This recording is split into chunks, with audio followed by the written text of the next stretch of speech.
Joe Biden desiste de tentar reeleição nos Estados Unidos e apoia Kamala Harris. Olha aqui, muito triste, o Joe Biden ficando triste aqui. Nesse último domingo, o Joe Biden anunciou que não vai mais concorrer à eleição dos Estados Unidos da América e que vai abrir caminho para sua vice-presidenta tomar as rédeas na corrida, a senhora Kamala Harris, né? Só para vocês darem uma olhada aqui em quem que é essa tal de Kamala Harris. A Kamala Harris que foi eleita vice-presidente na mesma chapa do Joe Biden e que se tornou a primeira afro-americana e a primeira asiático-americana a ser vice-presidente dos Estados Unidos, né? O que na época, em 2020, soou, né, positivo, porque, enfim, a gente tem toda essa questão de a primeira pessoa que faz parte de minorias sociais, né, que tá ali disputando poder, que tá ali dentro dessa iniciativa, papapá, pipipi, popopó. E aí, a indicação da Kamala Harris gerou um certo rebuliço, né, na internet, sobretudo porque muita gente está vendo a candidatura da Kamala Harris como uma potencialidade para vencer o Donald Trump nessa corrida eleitoral, e isso provocou o apoio de algumas pessoas de setores da esquerda, inclusive no Brasil, à sua candidatura. E eu queria falar um pouco mais a respeito disso. Queria falar um pouco mais a respeito do que representa a ascensão da Kamala Harris, né? Quem é Kamala Harris e se a indicação dela para essa corrida eleitoral tem alguma diferença, tem alguma coisa de positiva nesse processo. Bom, a Kamala Harris, para quem não sabe, ela tem um histórico bastante duradouro dentro da organização do Partido Democrata, e antes dela se tornar candidata à vice-presidência dos Estados Unidos, ela concorreu nas eleições senatoriais, né? Ela foi eleita senadora pelo estado da Califórnia em 2016, e ela também foi procuradora-geral do estado da Califórnia e procuradora da cidade de São Francisco. Procuradora significa que ela fazia parte ali do grupo jurídico, dos advogados, que eram responsáveis por levar processos, né, do Estado contra eventuais descumpridores da lei, né? E aí, essa mobilização, né, da Kamala Harris como essa figura progressista, né, essa figura liberal, é algo que precisa ser visto com... não vou nem dizer cuidado, né, porque não é cuidado. Tem que ser visto com ceticismo e com dúvida, né? Por quê? Por trás desse discurso que está colocado, né, com a Kamala Harris sendo indicada para concorrer contra o Donald Trump, algumas coisas acabam ficando escondidas nesse processo. E eu queria falar a respeito da atuação política da Kamala Harris, para além de uma representação meramente, enfim, né, a derrota da extrema-direita, né, a possibilidade de um progresso dos Estados Unidos, né? E eu acho que nós, comunistas, precisamos dar a nossa visão a respeito disso, para que a gente não caia em nenhum tipo de armadilha, como é muitas vezes reconhecido, como é muitas vezes feito, né, pelos setores liberais e conservadores, que se utilizam de certos elementos de algumas figuras públicas para poder alavancar seu projeto político. Como é o caso, por exemplo, da Margaret Thatcher, sendo vista como uma grande figura de referência para o poder, né, para a emancipação das mulheres, não sei o que lá, e que no final das contas acaba aplicando um programa político que é contra as mulheres trabalhadoras. Então esse vídeo ele tem uma proposta de fazer essa análise, né, da gente poder vislumbrar isso. E a Kamala Harris, ela tem algumas posições um pouco mais liberais que o Joe Biden, sobretudo com relação à questão do aborto, por exemplo, né? Então ela é contrária aos abortion bans, né, as leis de aborto que estavam sendo contra o aborto, que estavam sendo aprovadas nos Estados Unidos, mas é basicamente isso, assim, né, o progressismo, né, da Kamala Harris. Porque a atuação dela como procuradora do estado da Califórnia e de São Francisco tem algumas particularidades que são bem importantes a gente avaliar e a gente ver qual que é a verdadeira atuação política dela. Então, enquanto a gente olha, né, sobre essa questão, né, de muitos setores olharem para Kamala Harris como uma figura progressista, né, como uma figura para frentex, a Kamala Harris é, na vice-presidência agora, uma das principais responsáveis pela gestão da política migratória dos Estados Unidos na atualidade. E o governo Biden estava, algumas semanas atrás, para ultrapassar o número de deportações que foi realizado durante a gestão do Trump, né? Então a gestão Biden, durante o seu período de governo, vai deportar um número um pouco menor ou quase igual, né? As perspectivas da notícia, né, das análises que eu li, falavam de um aumento desse número, né, mas ainda não havia ultrapassado, mas que o governo Biden deportou iria deportar mais pessoas do que o governo Trump. O governo Trump, entre 2016 e 2020, deportou 1,5 milhão de imigrantes, e o governo Biden deixa eu conferir aqui para ver qual que é a data certinha. Até o dia 8 de julho de 2024, né? Então, outro dia, o governo do Biden já havia deportado 1,1 milhão de pessoas, enquanto o governo Trump deportou 1,5 milhão de pessoas. Eu vou pedir para a Jordana colocar aqui o recorte dessa notícia aqui na tela, para vocês darem uma olhada. E a expectativa é que esse processo de deportação ultrapassasse as deportações do Trump durante o mesmo período. Além disso, a Kamala Harris também ficou bastante famosa porque ela fez um discurso uma vez na Guatemala, quando teve uma reunião entre 3 países, Honduras, El Salvador e Guatemala, em que ela faz uma declaração de que não eram para os imigrantes irem para os Estados Unidos, né? Então ela negou, né, esse discurso, negou essa possibilidade de imigração com relação aos imigrantes da América Central, exatamente para poder evitar que houvesse esse movimento,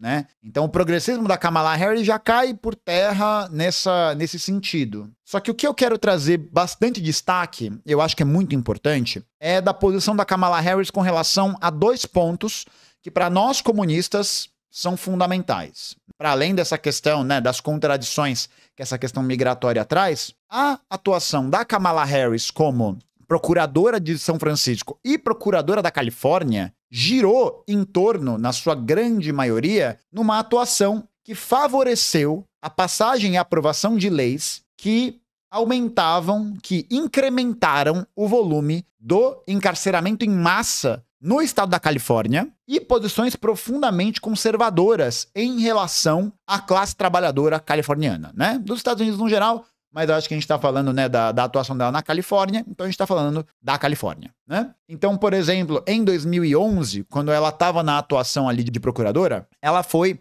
uma das apoiadoras de um projeto de lei que passou durante a gestão do Governator, né, do Arnold Schwarzenegger, que dá oi para vocês aqui, o Governator.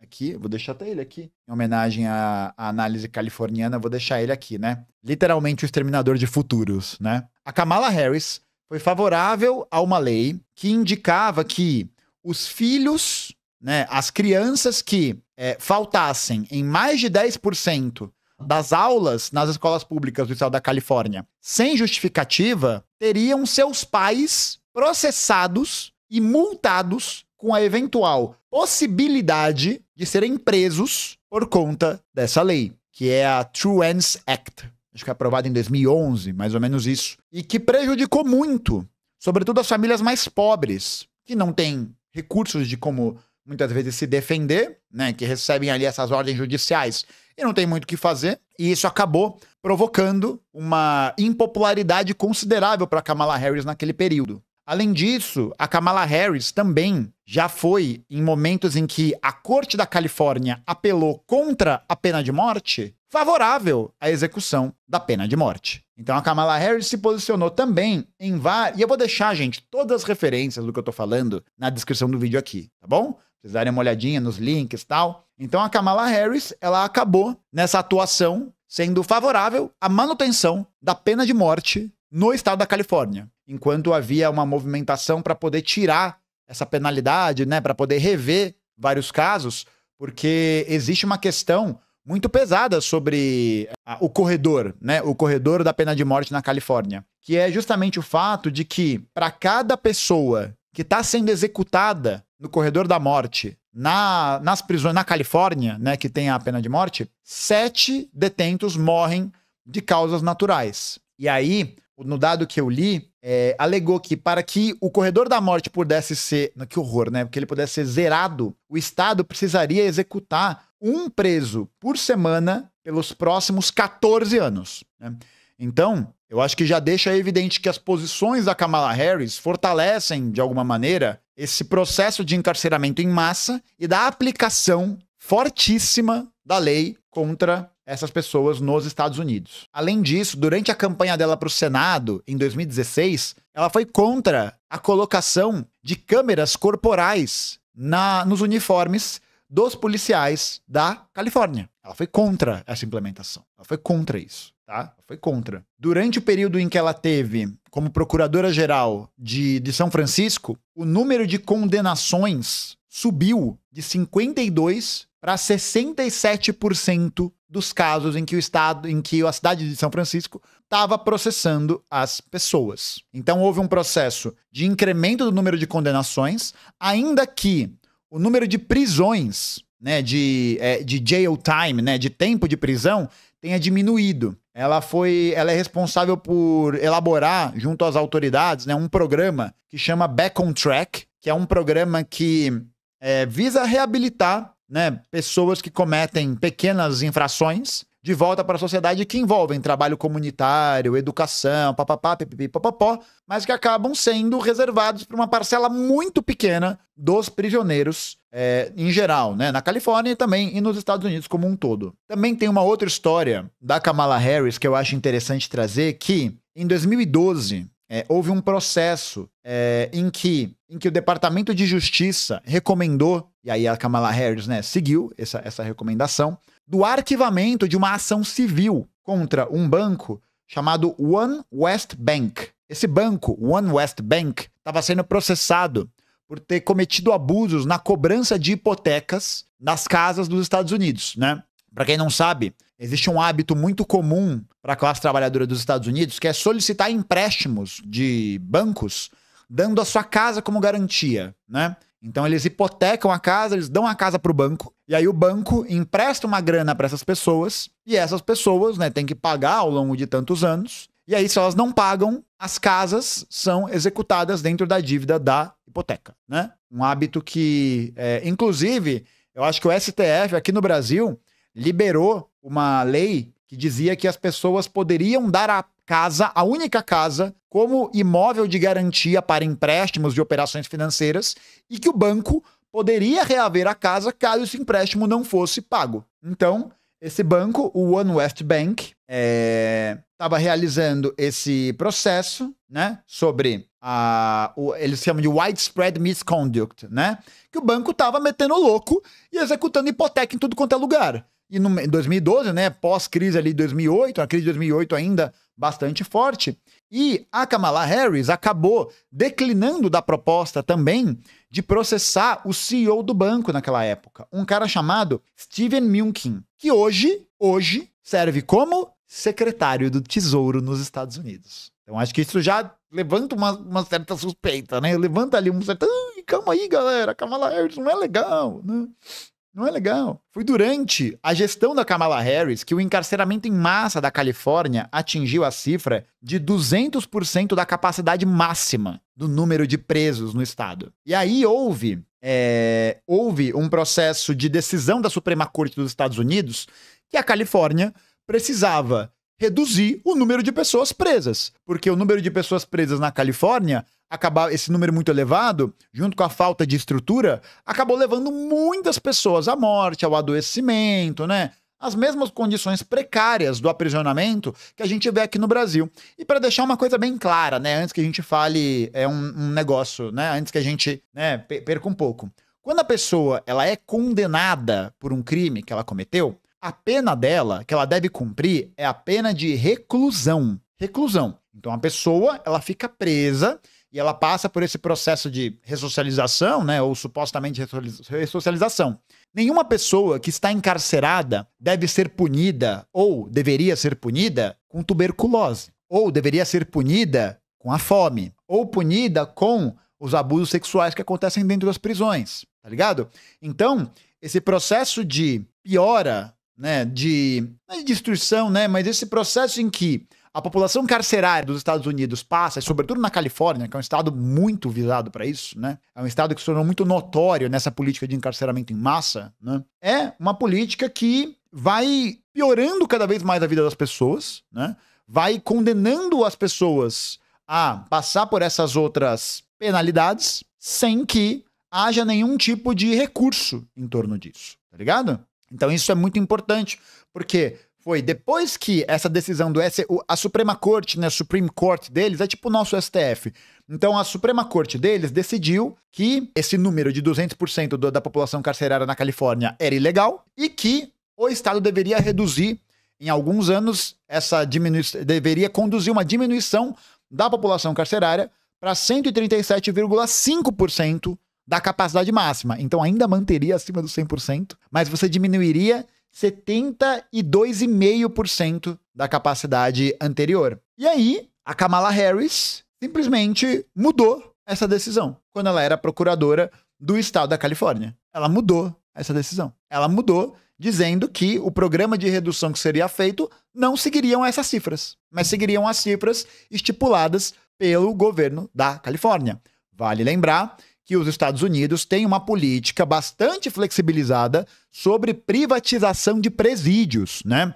Então, o encarceramento em massa torna-se, para os investidores e os grupos que colocam seu dinheiro, né, colocam seus investimentos nesse negócio, um negócio lucrativo. Então, quanto mais pessoas forem presas, mais esse negócio pode gerar lucratividade para esses grupos. E aí, a partir da emissão de novos contratos, a partir do aumento do valor de cada presidiário, né? E aí as empresas vão ganhando mais dinheiro para gestar isso, parará, piriri, pororó. Processo, inclusive, que tem se acelerado no Brasil com a aprovação no decreto de 25 de abril de 2023, em que unidades prisionais poderiam passar por programas de parcerias e investimentos no Brasil. A concessão da gestão privada de prisões no Brasil, que foi assinada via decreto pelo governo Lula, tá? E que já está em curso, porque o Banco Nacional de Desenvolvimento, o BNDES, está bancando a construção de um presídio em Erechim, no Rio Grande do Sul, que vai ter essa dinâmica da privatização de presídios, um presídio privatizado e que vai, portanto, né, dar cabo a essa política que, como consequência, tem o foco do encarceramento em massa. Ela, inclusive, né, foi uma das pessoas que mais atuou para poder impedir com que certas prisões, né, que foram realizadas com processos viciados, com evidências plantadas, com a atuação irregular de várias autoridades. A Kamala Harris foi favorável à manutenção das prisões em vários desses casos, né? Então, acho que isso é bem importante de ser relembrado. E importante da gente ver que não adianta nada, né, a gente ver a reivindicação de um discurso que diz que a Kamala Harris ela é a primeira mulher afro-americana, né, asiático-americana, que pode se tornar presidente, como uma conquista em si. Por quê? Porque, dada a atuação dela dentro da política de justiça dos Estados Unidos, a gente percebe que a atuação dela foi pelo caminho de justamente impactar e aumentar a política de encarceramento em massa, que afeta muito mais a população afro-americana, a população de trabalhadores, sobretudo, né, a população afro-americana de trabalhadores, e que é vítima dessa política de encarceramento, né? Então eu acho que esse é um primeiro ponto para se tratar, para a gente não cair nessa historinha, né? Não cair na historinha de que a Kamala Harris pode ser uma boa opção para visualizar um processo de emancipação, tá ligado? Eu acho que esse é o primeiro ponto, assim, marco zero, né? Marco zero. Primeiro, pela atuação dela na política migratória. Segundo, pela atuação dela na política de encarceramento em massa dos Estados Unidos. E, em terceiro, um outro tema que é bastante caro para nós, comunistas, né? Que estamos aí na linha de frente falando muito sobre isso e tal. Que é um tema de geral, né? Mas eu acho que é um tema que a gente precisa vislumbrar com mais força, que é a atuação da Kamala Harris com relação ao conflito Israel e Palestina. Então a gente viu muitas pessoas, né, ditas progressistas, né, ali colocando no Twitter, se declarando que não, agora sim, né, a Kamala Harris é a oportunidade de derrotar a extrema-direita, né, de derrotar e tal. Mas, Gustavo, sem a Kamala Harris, né, o que a gente vai fazer? Vou falar mais disso. Calma aí, assiste aí até o final que eu vou trazer essa análise, tá? Mas é importante a gente ver qual foi a posição da Kamala Harris em relação ao conflito que está acontecendo na Palestina. a intensificação do genocídio que é promovido pelo Estado sionista e colonialista de Israel. Quais foram as posturas da Kamala Harris em relação a isso, né? Ó, eu vou fazer a leitura da legenda, né? Porque muita gente às vezes escuta os vídeos e tal, né? E acaba não assistindo e não entende inglês, então eu vou fazer a leitura das legendas pra galera poder acompanhar, tá? Comenta aqui embaixo o que você acha disso, né? Se esse método te ajudou, você que tá assistindo esse vídeo pós-live, né? Porque eu acho que é um jeito interessante de dar mais acessibilidade, né? Em meio à incerteza e turbulência, o apoio da América à segurança de Israel deve ser sólida como uma rocha. E enquanto o Irã continua a lançar mísseis balísticos, enquanto arma e financia seu procurador terrorista Hezbollah, devemos estar com Israel. Enquanto Hamas mantém seu controle de Gaza e dispara foguetes na fronteira sul de Israel, devemos ficar com Israel. E como o Estado Islâmico e a guerra civil na Síria desestabilizou a região, deslocando milhões e ameaçando interesses de segurança compartilhados, devemos apoiar todos aqueles afetados pela violência em curso e terror, e devemos ficar com Israel. Muito progresso na fala, né, gente? Nossa, é muito progresso. Socorro, né? Nossa senhora, é de um pra frentex, assim, impressionante, né? Precisamos ajudar todos os afetados, a não ser que eles sejam palestinos, né? Aí não dá, né? Aí não dá. Será que a Kamala Harris é a Loba 302? Nossa relação de defesa é crítica para ambas as nações. É por isso que apoio o compromisso dos Estados Unidos para fornecer a Israel 38 bilhões de dólares na assistência militar na próxima década. Nenhum nem outro, mas eu vou dar 38 bi para um deles. É por isso que apoio o financiamento total para Israel, incluindo para The Arrow, o míssil, Stiling de Davi míssil e os sistemas de defesa antimísseis Iron Dome, que salvam vidas. Mas como não são vidas palestinas, né, elas acabam valendo um pouco mais. Né, elas acabam valendo um pouco mais, porque vida palestina, vida árabe, não, vidas mexicanas, vidas da América Central. Ah, isso não é vida, gente. Isso não é vida, né? Calma aí, né? Isso é uma ironia. E é por isso que estou totalmente comprometida para manter a vantagem militar qualitativa de Israel. Olha que alegria, que coisa, que posição bacana, né? Olha só. Então, diante de um dos maiores processos de genocídio que a gente tem visto nas últimas décadas, do massacre que Israel perpetua contra os palestinos, a posição oficial da Kamala Harris, historicamente, é de apoio às forças militares de Israel. E aí você vai ver que nenhuma dessas forças progressistas que falaram que agora sim, né, agora os Estados Unidos vai caminhar rumo à liberdade, né, à democracia plena, papapá, pipipi, popopó, fala um pio sobre o conflito na Palestina. E aí que entra uma questão que é muito importante, que é o fato de que, por mais que a Kamala Harris esteja sendo indicada e ela tenha essa certa áurea dentro de alguns setores, nós, da esquerda radical, nós que somos comunistas, nós que estamos comprometidos com um projeto que verdadeiramente pode emancipar a classe trabalhadora, não podemos endossar esse tipo de candidatura. Não podemos. Ah, mas significa então que o Trump vai se sair vencedor. Meu amigo, entre o Trump e a Kamala Harris, o negócio é torcer pra briga. Porque não existe qualquer possibilidade de democracia verdadeira, ainda mais nessa espelunca chamada Estados Unidos, quando você tem, por exemplo, a atuação, e eu estou sendo reformista aqui, a atuação majoritária de dois partidos na política. Os Estados Unidos vivem até hoje a República do Café com Leite. Só que ninguém fala isso porque, né, imagina, né, oligarquia é só na América Latina, né? É só na América Latina que existe oligarquia. A gente precisa entender que nessa disputa entre republicanos e democratas, a atuação desses dois partidos não condiz com o interesse para uma política de emancipação da classe trabalhadora, porque foi o Partido Democrata que estava no poder atuando na época do Euromaidan, em 2014, na Ucrânia. Era o Partido Democrata que grampeou o telefone da Dilma Rousseff. Foi o Partido Democrata, foi durante a gestão do Partido Democrata que houve a Operação Lava Jato no Brasil. Uma operação que desestabilizou a produção e que jogou a gente numa crise fodida. Foi durante o governo democrata, durante o Barack Obama, né, que tem Nobel da Paz e o caralho, que os Estados Unidos mais mobilizaram tropas na sua história. Que interviu na guerra na Síria, que aumentou as tensões no mar de Taiwan com a China, que destruiu o Iraque, que não foi no começo democrata, né? Não foi no começo, foi no governo Bush. Mas a gente teve a atuação de outros presidentes democratas que atuaram nesse mesmo sentido, como o próprio Bill Clinton, na Guerra do Golfo. Não, Guerra do Golfo eu acho que é o Bush pai. A gente tem uma atuação dos democratas dando continuidade a essa política. O Obama revolucionou a guerra mandando drones para vários lugares, tá ligado?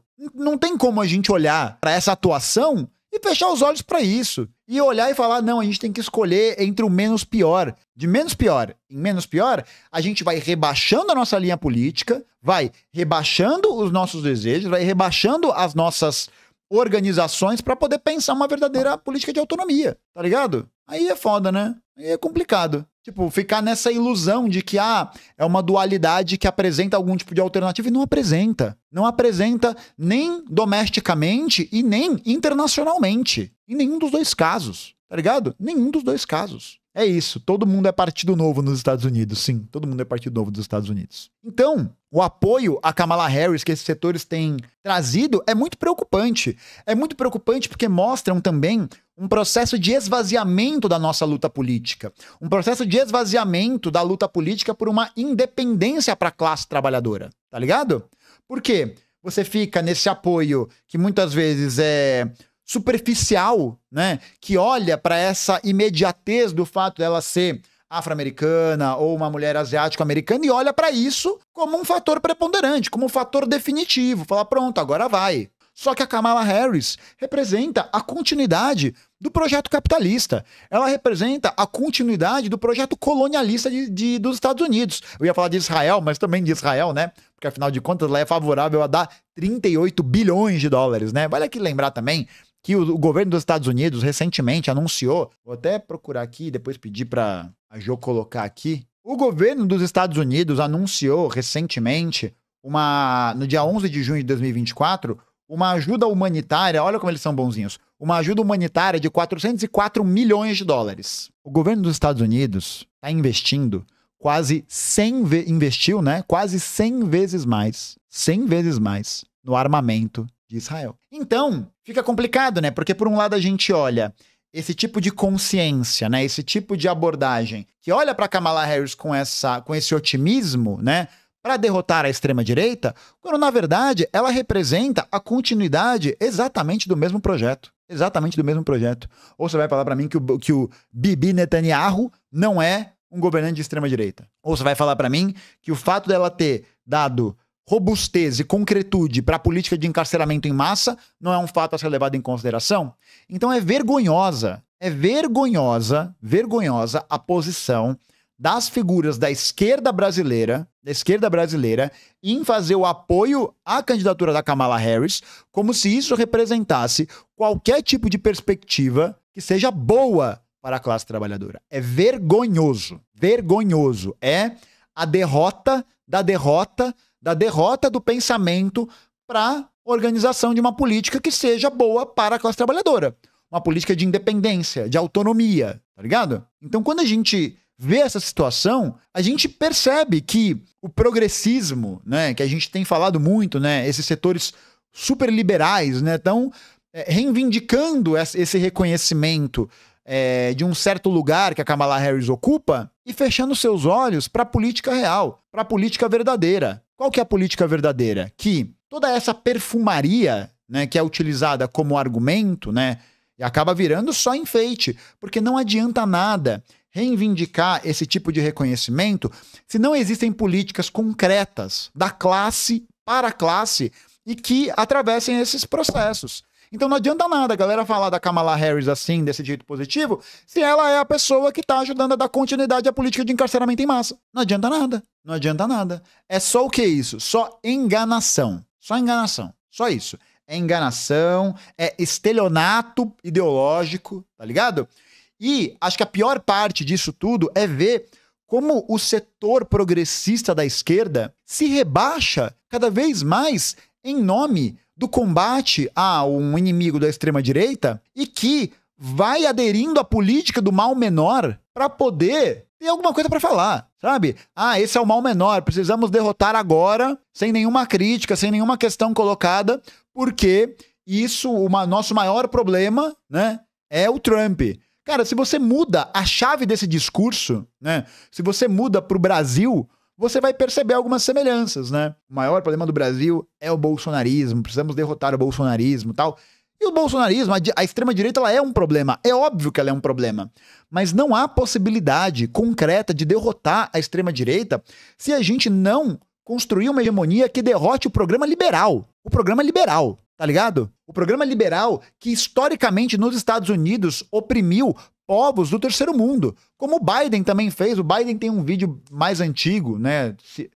Depois eu vou procurar para ver se eu acho, mas tem um vídeo dele antigo que ele defende o bombardeio da Iugoslávia durante as guerras dos anos 90, em que os Estados Unidos aplicam uma das políticas mais severas, uma das políticas mais violentas, mais criminosas contra a Bósnia naquele período, durante a guerra da Bósnia. Então não adianta nada a gente olhar para Kamala Harris como a esperança, né? Porque agora o tio Paulo BR tá saindo fora, tá ligado? Não adianta a gente olhar para Kamala Harris sobre essa perspectiva, porque não há possibilidade de derrotar a extrema-direita sem que se construa um programa político que dê uma hegemonia para construir a independência para a classe trabalhadora. Não adianta nada apoiar uma mulher que tá, durante toda a sua história, atuando contra a classe trabalhadora, que tá atuando a favor das classes dominantes. Para que a gente não caia no conto do vigário.